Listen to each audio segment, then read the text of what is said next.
My name's Nick Badminton. I'm a futurist. I help my clients look out 5, 10, 20, 30, even 50 plus years ahead so we can make better decisions today. We can start to anticipate risk. We can start to be curious about the futures that are ahead of us. And this keynote is called Facing Our Futures. And I've just written a book called Facing Our Futures. It just came out last week. I'm going to be doing a book signing after the second keynote this morning, and 32 books from North Vancouver are over there, great independent bookstore. So do come down, I'll be doing some book signings, and that's a lot of fun, so thank you very much. But this keynote is about starting to become curious and wondering what comes next. And I think this is my 9th year of speaking at this conference. So in the last 9 years, I think I've done 7 or 8 keynotes and been inside rooms. So this is the first time on the main stage. But this keynote is about curiosity. It's about igniting new ways of thinking about our futures and bringing that back to our strategic planning today. Now, when I was 8 years old, I was given a book, the Usborne Book of the Future, and it imagined a world in the year 2000, technology everywhere, home robots, wearable computing, the Hyperloop, we'd be living under the sea, we'd be living on the moon, we'd be traveling in spaceships around the Earth. We didn't quite make it. But cut forward to a few decades ahead, I've written a book called Facing Our Futures, which really starts to frame some of the biggest challenges that we have in the world, and I'm going to talk about them today. And what we can do to try and imagine our way forward so we can be strategically more powerful today. So the futures thinking and foresight that I do is sort of captured in that book. So do check that out. But we've kind of found ourselves in a bit of a pickle. So the last 300 years of industrial revolutions have been celebrated. You know, new food systems and agriculture at scale has been the reason we've been able to grow population and GDP and city size and a number of other things. We've got the mega cities that are starting to spring up around the world, and we've got technology that's running faster than ever before. And new technologies are really inspiring people to do new things. I'm going to talk about all of this and the dynamics between them. But we're kind of on life support today. You know, in futures work, we talk about different states of being, and one of them is collapse. I feel that we're in a constant state of collapse, and we're continually trying to renew that, trying to fix it, maintain it. We're kind of in a bad situation. Why is that? Well, the bad situation has been caused by a sort of a limited view of what futures is, or the future. So as futurists, we don't predict anything, so there's no predictions in this keynote. This is about thinking about futures, plural. So always think about the multitude of futures that are ahead of us. Everyone in the room has got a different path forward from today into the next 20, 50, 100 plus years. So we have to think about that strategically as well, especially around privacy and security and autonomy and what that means for really protecting what we hold dear. But some companies are just not very good at looking at futures or accepting that things would change. I like talking about Kodak at this moment, right? Hands up who's actually taken a photo with a camera that's actually contained some Kodak film in it in the last year. Everyone's like, me, I've done it. In the last year, how many people? Okay, people are into photography, fantastic. There's about 8.5 million cameras sold a year, like proper cameras. About 12% of them have got film in them. 1986, you had Kodak, 145,000 employees. By the mid-90s, they owned 2/3 of the global market share in terms of cameras and film. And in by the mid-20s, they were bankrupt. In the 70s, a guy called Steve Sasson was working in an R&D lab, and he had an idea about digital photography. You know, computing was getting underway.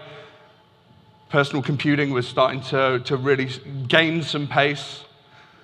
Kodak execs weren't paying attention. So Steve went through his laboratory and picked up things like, a digital cassette from a mainframe computer.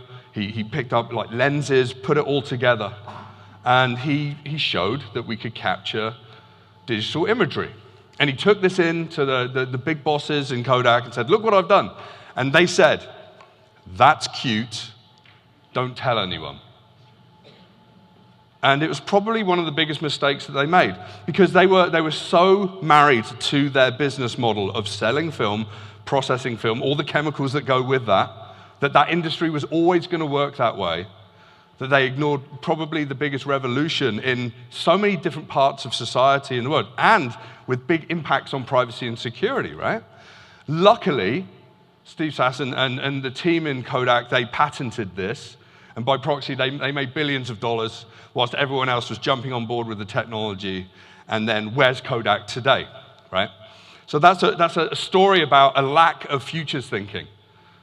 Now, the R&D department and the engineer could see what was coming, but the bosses couldn't believe that was going to be the way and things were going to change. Now, Steve couldn't predicted what happens today. 1.6 billion smartphones are sold every year, and everyone's got a digital camera, right? If Kodak would have even imagined that, they would have been still here and probably one of the biggest companies in the world. And this is the problem. We have a collective poverty of imagination. When we're kids, and I've got a 2.5-year-old, imagination is literally everything about our lives. And we can play, and we can interact, we can come up with stories, imaginary characters. And then as we go through school, it's sort of beaten out of us. And then when we work, whether it's in government or private companies or public companies, we're told to work hard, come up with good ideas, stay in our boxes, and don't really push the boundaries of what can be. The poverty of imagination is destroying our ability to be innovative. And as futures practitioners, we really try to dial up the imagination and curiosity that we need and sort of try and restart that in organizations, and that's what I do with my company, the Futurist.com think tank. So we've got a number of different people that have got decades of experience doing futures work, from all the way back from the late 60s. But what we do is we scan for signals and we look for new trends. And that's kind of what this keynote's about. There's no predictions. This is about scenarios and ideas and speculations of what comes next. And we also dive into stories, and I'll cover that a little bit later in the keynote.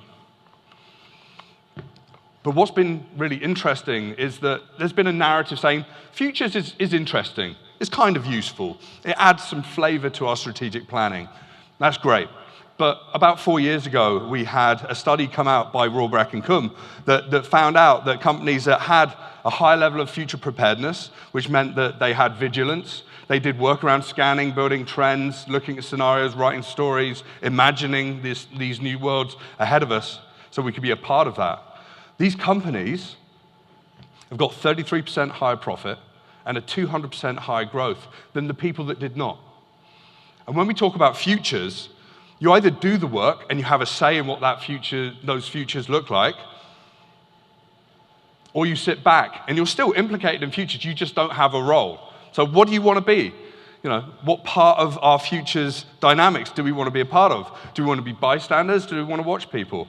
And this comes to helping us shift our mindsets. So when I speak to executives, I talk about shifting the mindset from what is to what if. So operationally, what we have to do, super important, not taken away from that.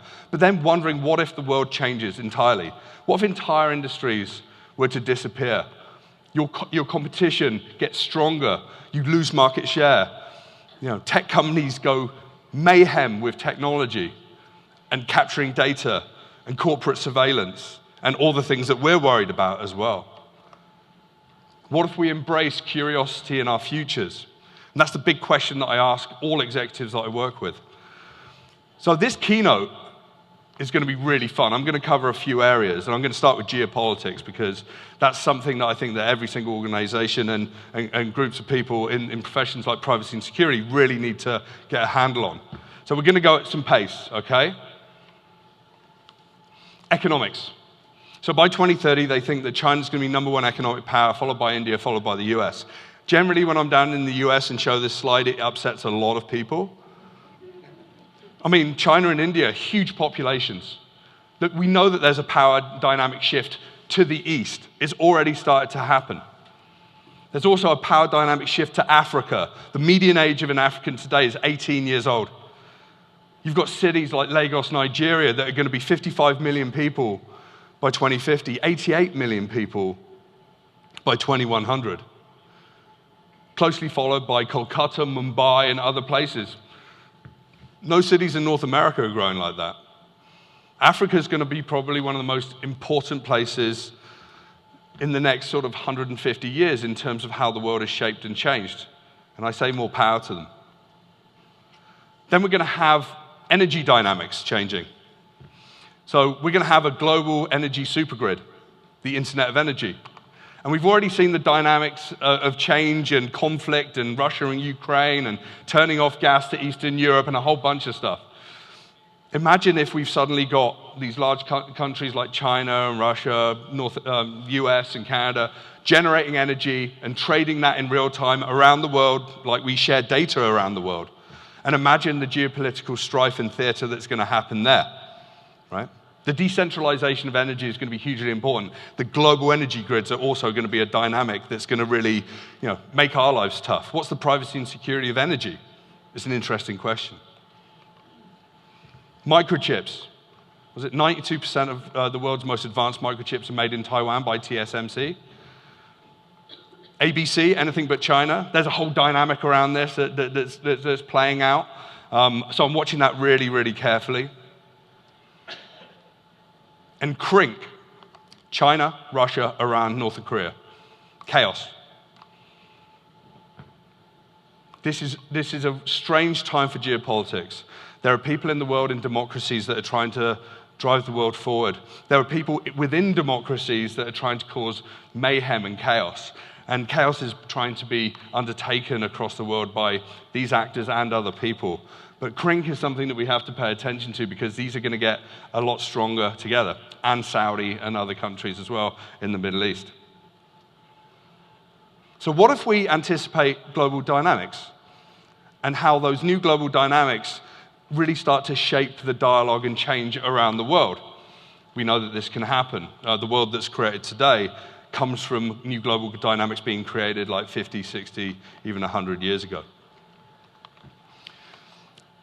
And then when the World Economic Forum did its risk report for the year, they introduced a word called polycrisis, which means multiple crises coming together and interacting. So everything from climate change and the water, energy, food nexus and waste and a whole number of different dynamics. When these come together, they create a bigger problem than they're created on their own. And we saw this coming. Again, we've not been very good at listening to people that have been kind of speculating on what comes forward. In the early 70s, the Club of Rome wrote The Limits to Growth. And they looked at resources and food per capita, population pollution, industrial output. And they said, you know what, we're going to run out of the ability to survive on this planet in any way that's good for humanity by 2100. And when I watched some of the footage of this being shown on TV and people showing the computer simulation, this was run in a computer simulation in MIT. And so it's really interesting to see how this kind of more qualitative side of futures has been played out. But we've ignored that. Fossil fuel companies have ignored that. Governments have ignored that. We've been trolling along through the 80s and prosperity and a whole number of different things. And Gaia Harrington, a researcher, she works at KPMG now, she redid this study and went through the data and reran everything a couple of years ago. And it's not 2100 we need to be worried about. She actually speculates it's going to be 2040. So here we go. That's less than 20 years in our futures, so we have to pay attention. We have to be aware that climate change is very real. Our planet is warming. The chaos of weather that we're seeing around the planet is caused by that warming, the Anthropocene, the world of humans and technology and biology and the effects that all has together. These are the climate strikes from the University of Reading. It's interesting, Reading football clubs actually got these on the sleeves of their football jerseys. And we've got commentators on British television now talking about climate change to the avid supporters of Reading Football Club. I think they need some hope at Reading Football Club, by the way. I used to live there. Last year, and talking about people not believing what might come, last year I went down to Florida, went to Boca Raton, 5-star resort, big conference, people that build educational facilities, really cool bunch of people. And I spoke about a number of different things, and when I spoke about climate, I spoke about Florida's potential future and some scenarios around that. What if the global warming got to 2 degrees? What would southern Florida look like? Well, because of the porous rock and because of the oceans rising, and it's already risen about 18 inches over the last 30, 40 years, just around Florida, we're going to see a lot of flooding.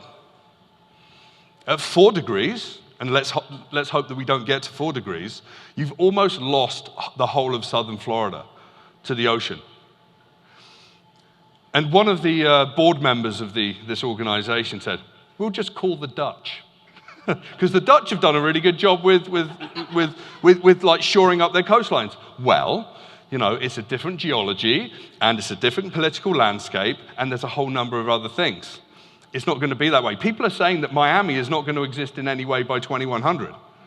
And then about 3 months after this, and I was at another conference in Las Vegas, the people were from Florida, they were running the conference, they couldn't go home for 7 days because most of their homes were underwater because of what DeSantis called a 1,000-year event, the storm.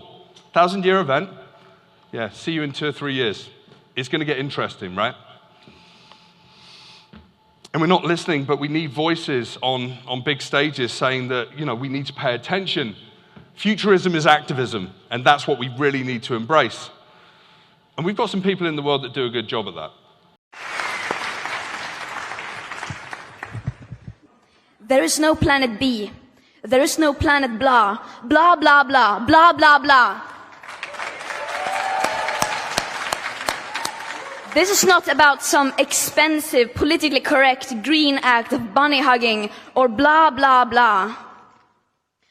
Build back better, blah, blah, blah. Green economy, blah, blah, blah. Net zero by 2050, blah, blah, blah. Net zero, blah, blah, blah. Climate neutral, blah, blah, blah. Our hopes and dreams drown in their empty words and promises. Of course, we need constructive dialogue, but they've now had 30 years of blah, blah, blah, and where has that led us? Yeah, so she goes to COP, she lays it down, everyone claps and goes about their business and just ignores her, right? The amount of people that dislike Greta Thunberg that I meet when I play that video is absolutely incredible. A young woman standing up to power, really calling out what is actually the truth. Futurism is activism. We need more of that. We need our kids to stand up. We all need to stand up and do that as well. So what if we get serious about poly solutions for the poly crisis that we've got? Multiple solutions working together as countries around the world, trying to work out what's going to work the best. How can we be resilient? Because some of these problems and challenges are coming. How can we survive going forward? Then I like to talk about simulation on occasion. Who believes that we're living in a simulation? There's like 1 person, 2 people. Cool. Technology and religion and everything's coming together, and suddenly it's like, are we really living in a simulation? It's like the mice in the Hitchhiker's Guide to the Galaxy. The planet Earth is just a big computer, and it says the answer to life, the universe, and everything is 42. And it's like, what's the question? Well, I need to go and work out what the question is now, right? But simulation has been bandied around by various billionaires, and like, are we living in a simulation or not? I don't believe that we are living in a simulation, so cool. But it's interesting to play with these ideas. William Gibson lives on the North Shore here. And if you ever get a chance to see him speak at any event in Vancouver, I saw him at Vancouver Public Library, he's an amazing thinker. And he wrote this a number of decades ago. Cyberspace, a consensual hallucination experienced daily by billions of legitimate operators in every nation. Kind of sounds like TikTok, right? Sounds like our current world. This is someone in the 80s speculating on what computing could be, a great futurist, a speculator of our current dilemma. Then in the early 90s, we saw the internet, the public internet pop up. And we saw people like Josh Harris, who's the subject of this amazing film by Ondi Timina called We Live in Public, do an experiment in New York called Quiet. He took a number of people down into a bunker under New York City, and they had all the food and all the drink and a gun range, and they had these pods, and they had cameras, and there was like interrogation. It was very scary. And he captured all the footage. That's what he owned. We were the product for the first time in the early days of the internet. It's kind of a model that's been embraced by YouTube and a number of other platforms, where we are literally reduced to the product. But Josh Harris was just really waving a flag and speculating on what comes next. And there are some really great designers around the world really sort of putting up their hands and saying, hey, the world is potentially going to be different. As we move away from the rectangles in our pockets, smartphones, to head-worn devices, augmented reality, which is probably still a few years away. There's lots of difficult tech challenges to solve. What's that world going to look like in terms of data, interaction, and our identity in that world? E io sto libre di mi ira, sto libre di mi tristezza, e l'amore spirituale. Habla español. Adiós. Olá, eu sou Maria.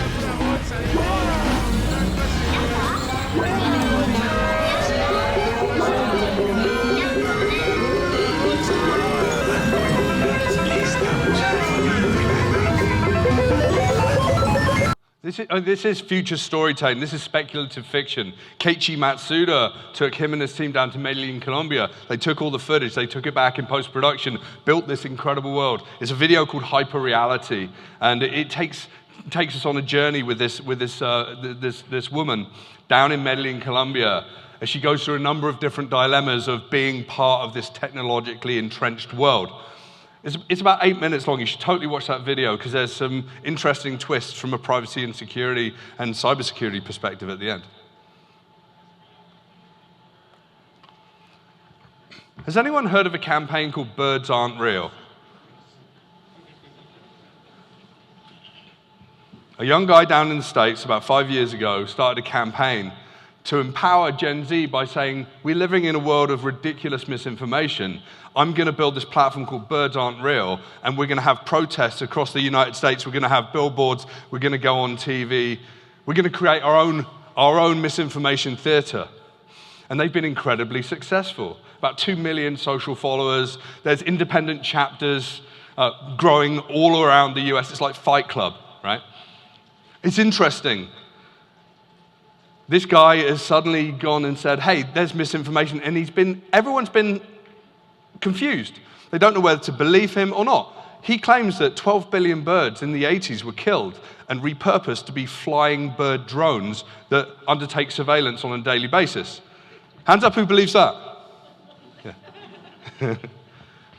Ironically, I read an article earlier this year.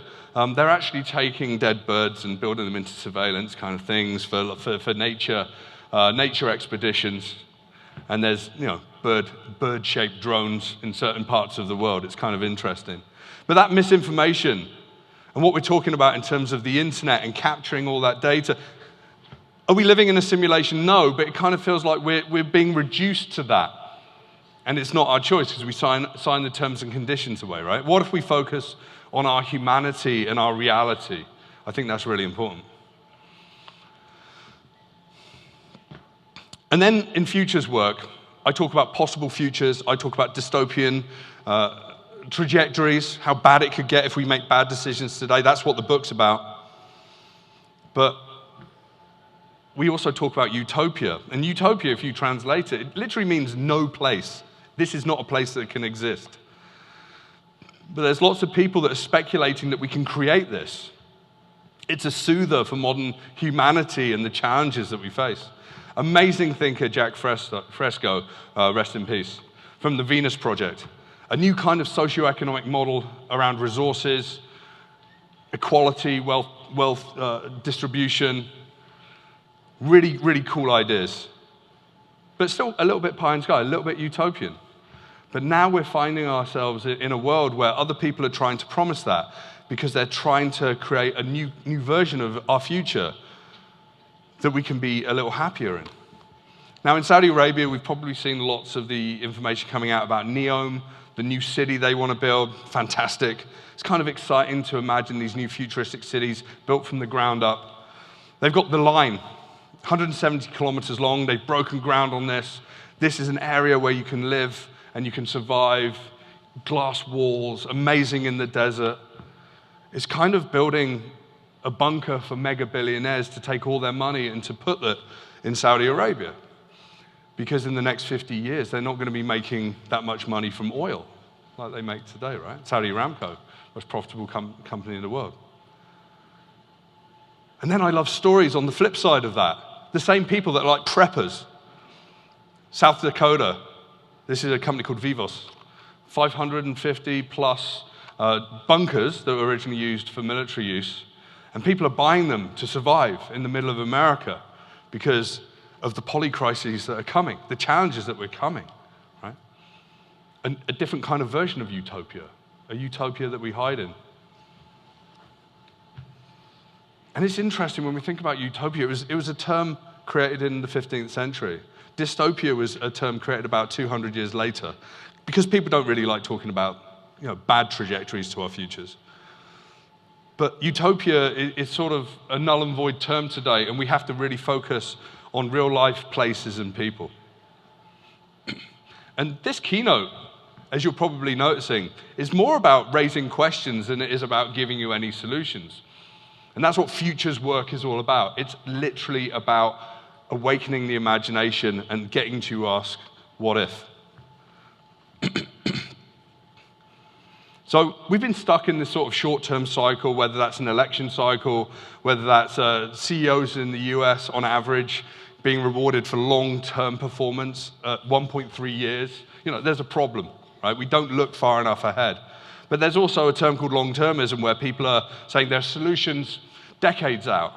And it kind of numbs us a little bit to our challenges today. We keep doing the same thing. But long-term thinking is incredibly important. Now, we've probably heard the phrases black swan and black elephant, right? So a black swan, unknown unknowns. Right? We just don't know what it is and when it's coming. It's like a meteorite hitting Vancouver. Or the big earthquake that's going to come to the west coast of the US and Canada, right? Now, a lot of people were saying that the pandemic, COVID-19, was a black swan. It wasn't. We've known that pandemics happen. Spanish flu, Hong Kong flu, SARS, MERS, HIV/AIDS, COVID-19. There's about 7.5 million coronaviruses in nature. Some will be zoonotic and some will jump to humans. Yay. COVID-23. No, let's not do that. But they're black elephants. They stand in the room, they look at us, you know that they're going to cause mayhem, but we close our eyes and we don't pay attention because it's inconvenient. Countries imagined what that would be like, and they came up with entire plans to save the country and to really reduce harm from pandemics. And a lot of those countries ignored that, which is wild to me. And some countries did pay attention to it. Now, some of the tools that we use in futures work, and I'm not going to go too much into tools in this keynote at all. I mentioned them in the book, plug. Things like James Data's University of Hawaii Manoa School. He talks about, 4 alternative futures: continuation, limits and discipline, and then decline and collapse and transformation. And we imagine different states of what those futures may be like, and we tell stories, put scenarios, people, places, dynamics, and we try and play that against each other. Ultimately, we're finding the limits and discipline all the time, and we're trying to transform our way out of that. And I think we're doing an okay job, but we can do better. What's interesting is there's a virtuous cycle here of disruption and despair. Because as we hit those moments of collapse, or that ongoing drone of collapse that we see in certain parts of society around water, energy, and food, then we have to try and transform our own mental state out of that so we can start to build these big solutions in the world looking forward. Now, how do I do what I do? So I get asked this a lot, and feel free to scan this QR code on stage, or you can go to futurist.com/VIPSS, and you can go there, and it gives you a number of steps that you can take to start priming your thinking. You are futurists. You can be futurists on a daily basis. It sets up automated alerts on signals and trends that you're interested in. It's really powerful. And it's a quick way of really getting on top of what's happening, because you can scan for signals in an automated fashion. Every day you can ask yourself a number of questions like, what if the world changes? What are the dynamics of regulation affects privacy and security in whole new ways in Canada and abroad? What if there's new technological platforms that have a higher degree of equity and ownership and data dignity? And then there's part of this which is we can anticipate horizons. What does that look like? Actually, if you wake up every morning and you just scan some of these signals that will be delivered in your inbox, and they're not delivered from me, they're delivered from the wider world, it helps you just ask some of these questions and anticipate what might happen next. It's better for setting regulation. It's better for setting information policy, for really empowering the citizens that are affected by systems and the data that's being collected. And it's empowering for every organization around the planet.